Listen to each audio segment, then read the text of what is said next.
مسلسل أزمة منتصف العمر، المسلسل اللي عمل ضجة كبيرة جدا من أول كام حلقة ليه هنتكلم عنه النهاردة.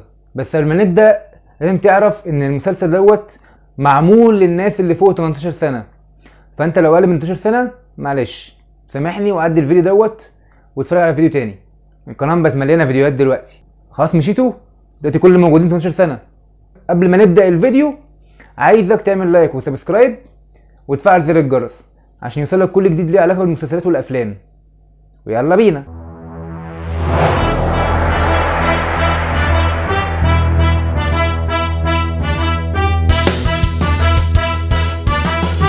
والمسلسل من بطولة الفنانة ريهام عبد الغفور والفنان كريم فهمي والفنان عمر السعيد والفنان رشدي الشامي والفنانة راكين السعيد والفنانة المتألقة اللي لسه بتبدأ مشوارها رنا الرئيس، والإخراج للمخرج كريم العدل، والتأليف برضو الكريم العدل بس معاه الفنان كريم فهمي. والمسلسل متكون من 15 حلقة. نبدأ بقى نخش على الشخصيات. أول شخصية معانا طبعا شخصية البطولة للفنان كريم فهمي.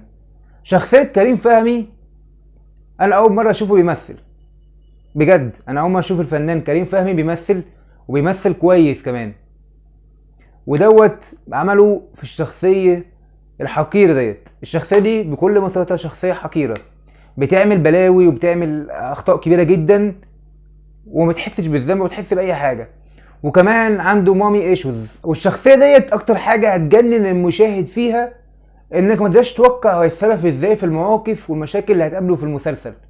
حرفيا دماغه سم، تصرفاته اصلا مش متوقعه نهائي، وهو عباره عن شخصيه غامضه بتعمل حاجات مؤذيه للغير بدون مبرر واضح. طبعا هم هيبرروا الموضوع ده الحمد لله في اخر المسلسل. ندخل بقى على المسلسل. المسلسل فيه ميزه بقالي كتير قوي ما شفتهاش في المسلسلات المصريه، ميزه بقتش موجوده كتير جدا وغالبا مش هنشوفها في رمضان. الميزه ديت ان المسلسل احداثه سريعه جدا، يعني تحصل بلوه في حلقه، الحلقه اللي بعدها على طول بتتحل ببلوه ويظهر بلوه اكبر، فده بيخلي المشاهد متحمس طول الحلقه. زي مثلا لما هند عبد الحليم راحت عيد ميلاد رنا الرئيس وشافت طليقها اللي هو كريم فهمي، واصلا كريم فهمي ما كانش معرف رنا الرئيس ان هو كان متجوز قبلها اساسا. فطبعا قلنا هيستنوا حلقتين 3 ويمطوا في الاحداث علشان تحمس بقى وكده، ويعرفوا رنا ان جوزها كان متجوز قبلها ومش قايل لها في كام، في الحلقه السادسه السابعه. بس لا، من اول الحلقه اللي بعدها على طول في اول دقيقه رنا الرئيس عرفت ان هو كان متجوز قبلها وما كانش قايل لها. وبعد كده عندنا شخصيه سلوى محمد اللي هي من اول حلقه وانت مبتبقاش فاهم مين دي، وكل واحد يدي نظريات. وانا كانت نظريتي ساعتها الصراحه ان هي ممكن يكون كريم فهمي عمل معاها علاقه او اتجوزها في زمان وهي بتجري وراه عشان كده. بس الحمد لله ما طلعش الدرجه دي، يعني ما طلعش شخصيه زباله للدرجه دي، طلع ان هي ام كريم فهمي. طب ليه كريم فهمي عنده مامي ايشوز وامه موجوده هي جنبه؟ وده نعرفه في الحلقات اللي بعد كده لما نعرف ان امه اللي هي عامله دورها سلوى محمد كانت مدمنه وتسببت في قتل ابن كريم فهمي. فمن هنا بقى بدات يتحول للشخصيه التوكسيك ديت. المسلسل عموما تحس ان هو بيركز او بيناقش الفكره بتاعت الفروق الكبيره في السن بين الازواج، لان من اول المسلسل بتعرف ان الفنان رشدي الشامي متجوز رنا عفور رغم فرق السن الكبير بينهم، وبنتها رنا الرئيس برضو اتجوزت كريم فهمي رغم الفرق بينهم برضو كبير. بس ده بيختلف رايك بعد اول كام حلقات. وبعد كده لما تشوف الاحداث بتاعت المسلسل وتشوف العلاقات القذرة اللي عملها كريم فهمي تقول ايه ده، انا حاسس ان الموضوع فيه حاجه مش تمام.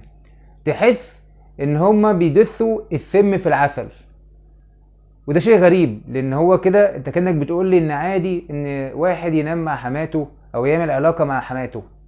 فازاي البجاحه دي، وازاي يناقشوا المواضيع الكبيره دي، وازاي يحسسوا ان واحد ناجح وغني بيعمل الحاجات دي. ده كان النظره المبدئيه للمسلسل في اول 5 حلقات. بس مع الوقت وتقدم الحلقات هتلاقي ان هما مش قصدهم كده، او انا فهمت كده من المسلسل مش قصدهم كده نهائي. اما وروك الشخصيات دي هتبقى نهايتها عامله ازاي، لان هما كلهم طلعوا حرفيا مرضى نفسيين ونهايتهم كانت فظيعة. بعد كده هنتكلم على الفنانة المتألقة ريهام عبد الغفور. عملت الدور بطريقة لا يعلى عليها. انت فعلا مع كل حلقة ومع تقدمك في الحلقات هتلاقي انك بتحس ان الشخصية دي حرفيا شخصية تتكره، شخصية سلبية، شخصية ساذجة، شخصية ضعيفة، شخصية بتمشي ورا الشخصية التانية بدون تفكير. ده غير مشهدها المفضل ليا لما انفجرت في وش جوزها لما عرفت ان جوزها اتجوز صاحبة بنته. طبعا بما انك وصلت لحد هنا انا احب اسقف لك واقول لك يلا يا صديقي انزل اعمل لي اشتراك في القناة وفعل زر الجرس وما تنساش تحط لايك واكتب لي كومنت برأيك عن المسلسل. تقريبا كده المسلسل دوت هو اكتر مسلسل مليان ناس مرضى نفسيين لان الشخصيات كلها، كل الشخصيات الرئيسية مرضى نفسيين. بس الكلام ده جديد على الدراما المصرية. غالبا كده ما شفتش اي حاجة في الفترة اللي فاتت بتتكلم عن نفس المواضيع ديت. هي موضوع جريئة وملهاش داعي اوي نتكلم فيها، بس هي برضو واقعية في شخصيات كده فعلا بنقابلها في حياتنا. فدي نقطة تتحسب للمؤلفين كريم فهمي والمخرج كريم العدل. اخر حاجة هتكلمها على الفنانة ريهام عبد الغفور. انا مبسوط جدا بأدائها في المسلسلات الكتيرة اللي عملتها لان هي حافظت على التنوع بين الشخصيات في كل مسلسل، مش زي بعض الممثلين اللي هم استسهلوا الموضوع وخلوها شخصية واحدة او اسطمبة واحدة شغالين بيها في كل المسلسلات زي الممثل ده مثلا. وواحدة تانية من ابداعات المسلسل دوت هي الفنانة هند عبد الحليم. ليه؟ لانها عملت شخصية تركيبتها صعبة جدا والدور عليها جديد، فده خلانا نلاحظ قد ايه هي ممثلة شاطرة. ده غير ان الشخصية ما بتفهمهاش كويس من اول كام حلقة لان انت متبقاش عارف هل هي بقت مدمنة بسبب كريم فهمي ولا ضغوطات حياة مرت بيها ولا ايه السبب بالظبط. طب هي ليه ماشية وراه بالمنظر دوت وليه هو بيعملها بالطريقة الوحشة جدا ديت. وده طبعا بيبان اسبابه في الحلقات اللي بعد كده. وطبعا لازم اتكلم عن النجمة الصاعدة واللي ادوارها ابتدت تكتر الفترة الاخيرة، النجمة رنا الرئيس.